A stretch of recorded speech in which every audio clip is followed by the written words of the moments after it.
Hi, I'm David MANSET from Knowledge, a Spanish company involved in the Healthy Child project. I'm going to briefly present the Healthy Child project objectives and context, and then I'll show how we use the grid technology to address various challenges in our area. Healthy Child is a European-funded project through the Framework Program 6 with 14 European partners, which started in 2006 for 4 years. It is led by Siemens and is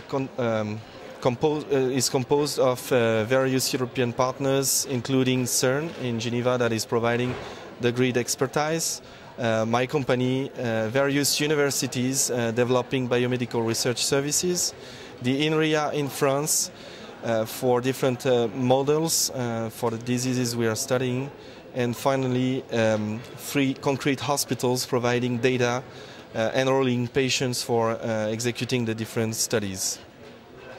So Healthy Child relies heavily on the grid technology.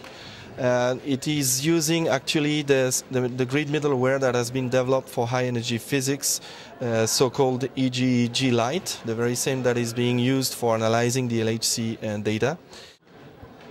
As a result, we have nowadays a very large grid infrastructure with 3 concrete hospitals and real data about patients, which help us developing new models to support clinical decision making.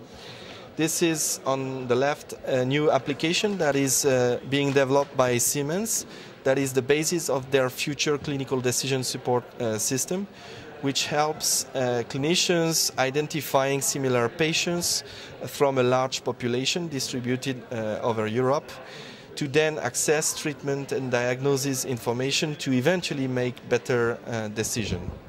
On this application, what we see is a cardiac MR scan of the patient. So this is the heart medical images of the patient, from which the system extracts 3D models of the left and right ventricle, which are really useful for making decisions for cardiomyopathies, one of the diseases that Healthy Child is addressing.